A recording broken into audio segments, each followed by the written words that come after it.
My name is Rick Renner, and I want to welcome you to Home Group. We're so glad that you've joined us, and we want you to tell other people about Home Group so they can join us too, especially right now because we're teaching on the subject of ministry in the last days. And we just began this in the last Home Group, so you've joining us right at the beginning of a new series. But I'm glad that Denise is with us and Joel is with us. Denise? Welcome, Home Group. I think you're really enjoying this. I really am. You mean, are you talking about the subject? Yes, Why? Tell me why you're enjoying it. because it's such deep teaching and it causes you to think and about your motives and what you're listening to and how serious it is in the last days that we not be drawn away by incorrect teaching, and how important it is for us to hear the right teaching, because that's what's going to keep us firm and held down in place. I'm enjoying it because Jesus talked about teaching in the last days. Hi, Joel. Hi, We're glad you're here. I'm glad to be here. He talked about people will be craving teaching and they'll have Itching ears. Things they want to hear, not necessarily what they need to hear. And I'm enjoying this because it's really, there's just a few questions in the last home group I heard that are good to ask yourself. Is the teacher you're listening to teaching false or correct doctrine? And I just enjoyed that very much last week. Well, that's really what we're going to look at today. How do you know whether what you're listening to is good for you or whether it's not good for you? Is it healthy or is it unhealthy? And Paul's view of this question is very practical. And really, most answers in the New Testament are very down to earth. They're very practical. And today we're going to look and see what the apostle, this is what apostle has to say. What the Apostle Paul has to say about the difference between good teaching and bad teaching. Are we ready? I'm ready. So we're going to pick up right where we left off in the last home group. And if you didn't see the last home group, you need to go back to the archive and look, because it's the foundation for what we're going to see in today's home group. Now, last week we began in Acts chapter 20. And we looked at Paul's words to the Ephesian elders when he told them goodbye. And he warned them that people with ulterior motives would be coming into the church. And he called them grievous wolves. And does anybody remember what the word grievous means? Raping, correct? Raping wolves. In other words, people that have wrong motives for ministry are people that come see what they can get out of you. They come to rape you, to take from you, rather than to give to you. And good ministry doesn't come to take from people. It comes to impart something to people. Paul called them rapacious wolves. And then Paul said, finally in that chapter, that he had warned the Ephesian elders for 3 years, morning and night, that this would take place when he left the church. And just like Paul prophesied, when he left, people began to rise up from their own midst and speak perverse things in order to build a following or to draw away disciples after themselves. After he said to them, even you sitting here listening to me, Some of you, the ones sitting right here, will do this. And that's what happened. and what Paul prophesied came to pass. So when we come to 1 Timothy chapter 1, we're going to begin at verse 3, and we're going to quickly review what we covered last week, and then we're going to move on to verse 4, verse 5, and verse 6, and see how far we get today. But let's begin in verse 3, okay? He says to Timothy, I'm reading from the King James Version, as I besought thee to abide still at Ephesus when I went into Macedonia, that thou mightest charge some that they teach no other doctrine. And I think I need to go to the board, and just for the sake of review, and those of you who were not here last week, I want to cover a few of these words in verse 3. So Denise, you and Joel talk for a moment, and I'm going to go to the board. Okay. Well, Joe, I think this is a very needful teaching. Well, it says, when I left for Macedonia, I urged you to stay there in Ephesus and stop those whose teaching is contrary to the truth. That's what Paul asked Timothy to do. Well, let's look at some of those words in the Greek text and see what Paul really meant. Now, of course, we thank God for the English language. We thank God for whatever language you're reading. but the New Testament was written in the Greek text. And in the old Greek text, it's not modern Greek, it's a dead language now. It's the Koine Greek. That's what Paul wrote in. And Koine Greek was loaded with all kinds of images and messages. And when you begin to extract these words from the New Testament, it opens the New Testament to you on a whole different level. That's why I wrote my book, Sparkling Gems, number 2, which is a daily devotional that takes you into the Greek text 365 days of the year in small portions.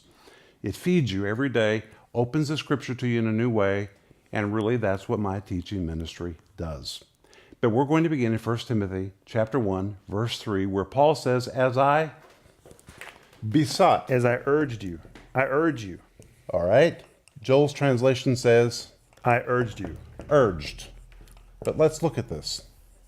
Now, we looked at this last week, but for the sake of review, it is the Greek word kaleo.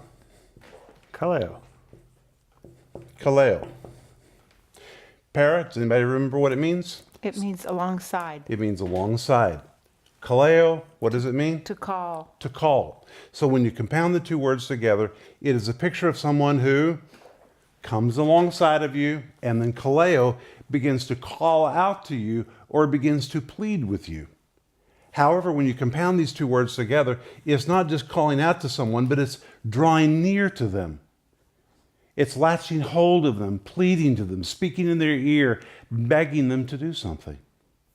And we see an example of this actually, it's all over the New Testament, Romans chapter 12, verse 1, where it is a prayer word. And does anybody remember what Romans 12, verse 1 says? I beseech you, brethren. Beseech. This word beseech is the word Kaleo. kaleo, the same word we're talking about. So when Paul says, I beseech you, brethren, by the mercies of God, that you present yourself as a living sacrifice unto God, holy acceptable, which is your reasonable service, he says, he uses the word parakaleo. It's a picture of Paul coming alongside of them. He's dropping to his knees. He's begging, he's pleading, he's urging, he's holding on to them, begging them, please do this. I'm pleading with you, I'm praying you to present your bodies a living sacrifice unto God. Only now, we see this used in connection with Timothy in the church of Ephesus. And Paul says, when I went to Macedonia, first I beseeched you, I besought you, I urged you. It's the picture of Paul falling to his knees when he talks to Timothy, and he is pleading with Timothy to take this position of leadership in the church. He's beseeching Timothy, urging him, praying with him, pleading with him, please take this position. Well, normally you would think that a man Timothy's age would be thrilled to have such a position. But there was a war going on inside the church of Ephesus, and the church of Ephesus was the biggest church in the world, and therefore it was the biggest church war that the first century had ever seen. And it was so horrible that we find this word parakaleo, secondly, can be translated as a military term. A military term. And how was it used as a military term? Well, when a commanding officer was about to send his troops out to battle, he would gather them all together. And when they were all gathered together, he would parakaleo, the same word, the troops. And in this case, it can be translated to exhort, or to encourage, or to stir up. And what would the commanding officer do? Specifically, he would describe to them the atrocities of battle. He was honest with them. He didn't say, there's not going to be any bloodshed, there's not going to be problems. That would be a dishonest commander. Instead, the commanding officer would say, it's going to be intense.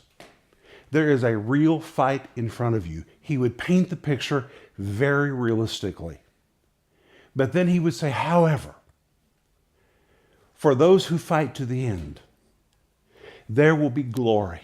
For those who win this battle, there will be reward. So he would describe the realities of warfare and the rewards of a battle well fought.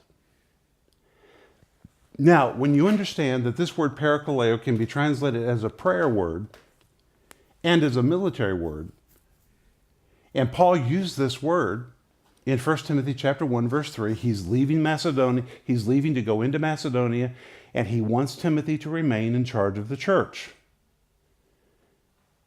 He has to beg Timothy to take the job. Timothy knows that the situation in Ephesus is very serious. There is a war being fought over doctrine. And Paul has been honest with Timothy. Parakaleo, he, like a commanding officer, said, Timothy, you're right. It's a real battle. There's a real fight going on in this church. However, if you're faithful, if you take this position and do what God has called you to do, there will be glory. There will be reward for this. He told Timothy the truth and then pleaded with him to take the job. And I think there's another point here, that when we ask somebody to serve in ministry, we often make the mistake of telling all the glorious things of ministry. But it's not always glorious. There are battles to be fought.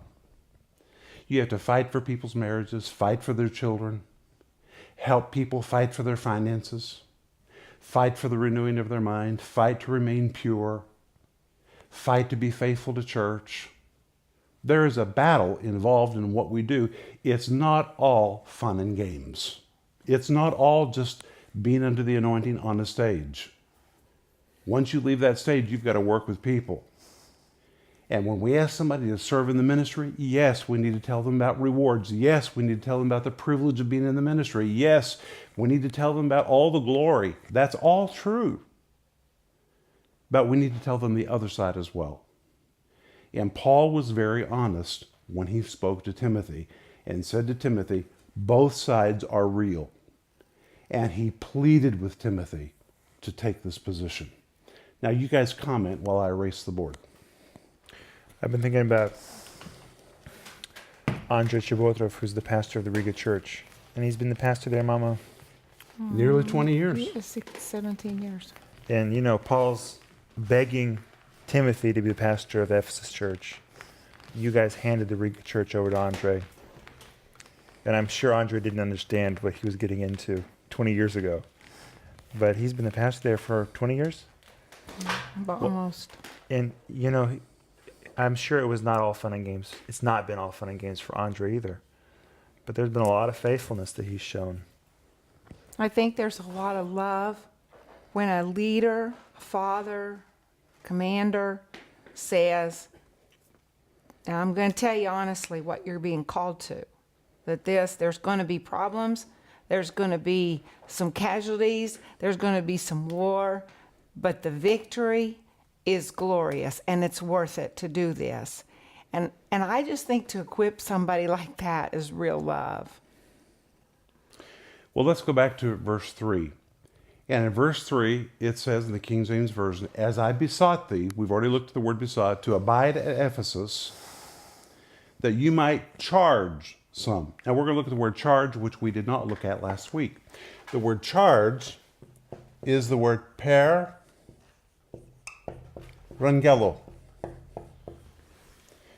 Perangelo. And it means to strictly charge. To strictly charge. A better translation maybe would be to command. This is not a suggestion. Paul is saying to Timothy, I want you to take your post, stand in the position of spiritual leader, and from that position of authority, I want you to perangelo. I want you to strictly charge. I want you to command. This is a very strong word. And then he says some. The word some is the Greek word tinis, which describes a notable sum. A notable sum, or a notable group. Like a So large this was group? this was a notable group of people well known in the church that were using their position to teach a doctrine of another kind. And Paul says, charge them that they teach, what does he say in the King James Version? No other other doctrine. This is what we saw last week. This is where we stopped last week, but I think we need to cover other doctrine one more time. Other doctrine is the word hetero didaskalos. It's a compound of two words, heteros and didaskalos. Didaskalos comes from the Greek word didasko, which means I teach. I teach. Hetero is from the word heteros. In English, it's spelled like this, heteros. Let me ask you, have you ever heard of a heterosexual? What does that mean, heterosexual? Sex of another kind. A sex of? Another kind. Another kind. So this word hetero, from the word heteros, describes something of a different kind. It's not the same, but it's something of a different kind. Well, you compound it together with the word didaskalos, which is from the word didaskal, which means I teach. Here it is the word teaching. It is teaching that is heteros, or teaching that is of another kind. Another kind. And that's what these people were teaching. And if you remember in Acts chapter 20, Paul said the reason people would begin to teach a teaching of another kind was to attract a following or to draw away disciples after themselves. Right? That's right. Now, I just want to tell you, and some people won't like this, but I'm going to say it anyway. Be careful of new revelation. The church has been around 2,000 years. And the teaching of the church, the teaching of the New Testament scriptures is well established.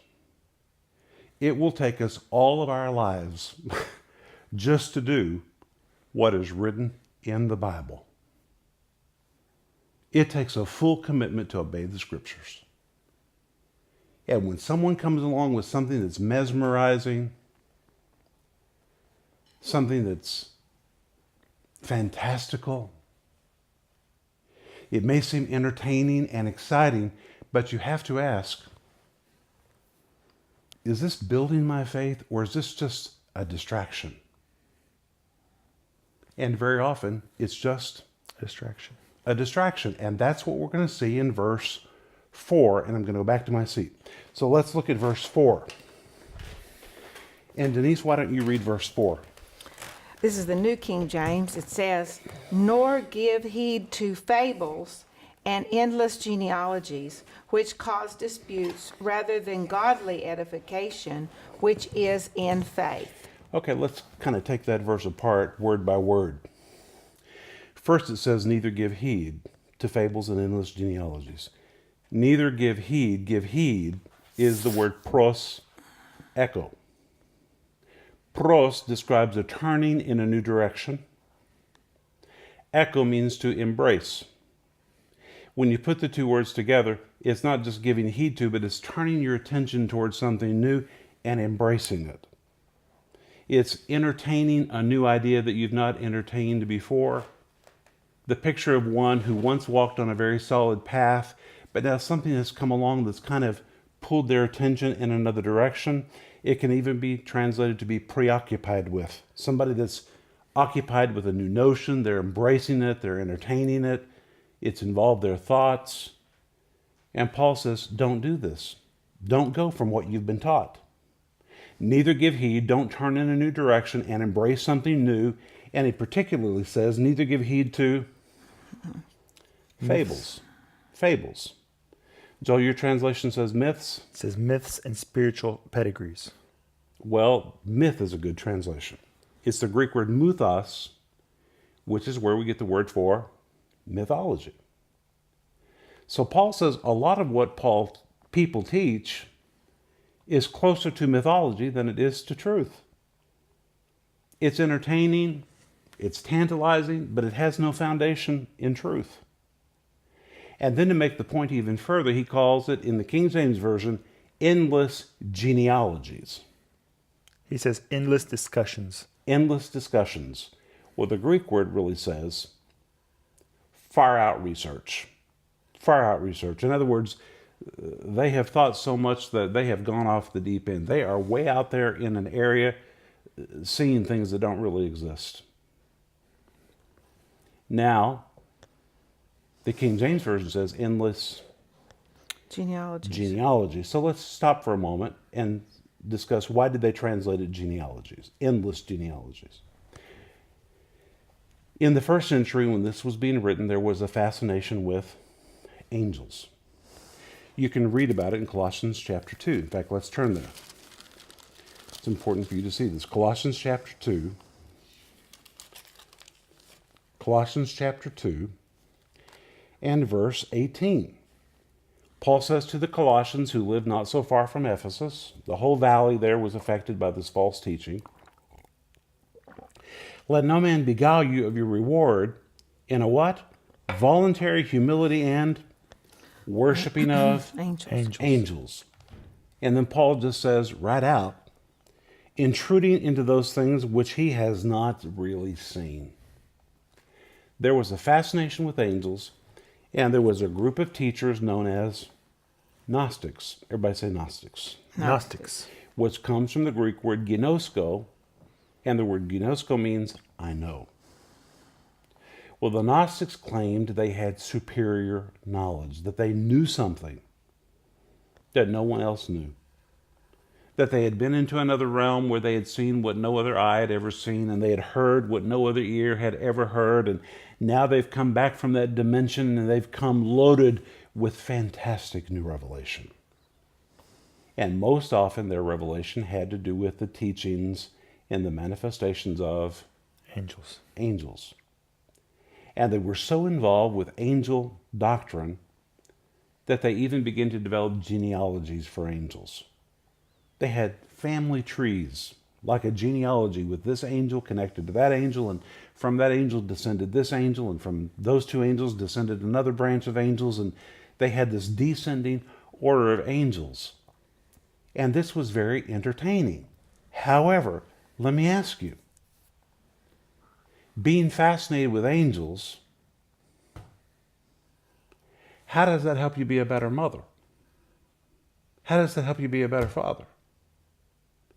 Being caught up with angel doctrine, this far out, far stretched research is what Paul calls it. How does it help you become a better Christian? And that's what Paul asks as we continue in these verses. Rick, at the very first of that verse, it says, let no one, in my translation, let no one cheat you of your reward. By a false doctrine. False doctrine will cheat you of your reward. But go back to 1 Timothy chapter 1. And in 1 Timothy chapter 1, again verse 4, he says, don't be obsessed, don't be preoccupied with, don't turn your direction to these things that are closer to mythology than they are to truth. And then he just right out calls them endless genealogies, far-stretched, way out research, which do what? Which don't help people live a life of faith in God. All right. I like that translation. Denise, what does yours say? Rather than godly edification. No, before that, what does it say? Endless genealogies, what's next? Which disputes rather. It disputes. Okay, that's not a good translation. Rather than godly edification, which is in faith. Joel's is better. The King James says, which ministers questions. It doesn't answer questions, it just makes more questions. The Greek actually says, which gives rise to speculation. In other words, there's nothing with substantial truth you can build on. It just gives rise to questions. And I like the fact that the King James Version translated as the word ministers, because it's good for us to ask, what I'm listening to, what is it ministering to me? That's a good question to ask. What is it ministering to me? Is it putting something in my life that's going to build me, or is it just something interesting that's going to lead me off track? And then Paul asks the same question when he says, neither give heed to fables and endless genealogies, which ministers questions or gives rise to questions. It gives rise to speculations. It just leads you on an endless trail. Rather than, what? Godly edifying, which is in faith, so do. Edifying is the Greek word oikonomia.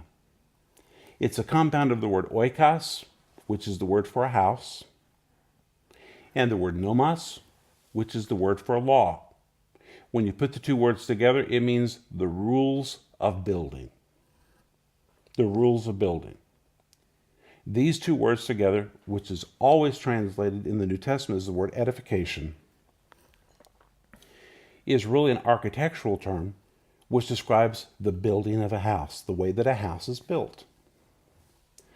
Well, particularly in the first century, how were houses built? You put up walls and you put up a roof. You put up walls, and it was Roman architecture because it was the first century. What did they build with? Clay. Clay and brick. Roman brick.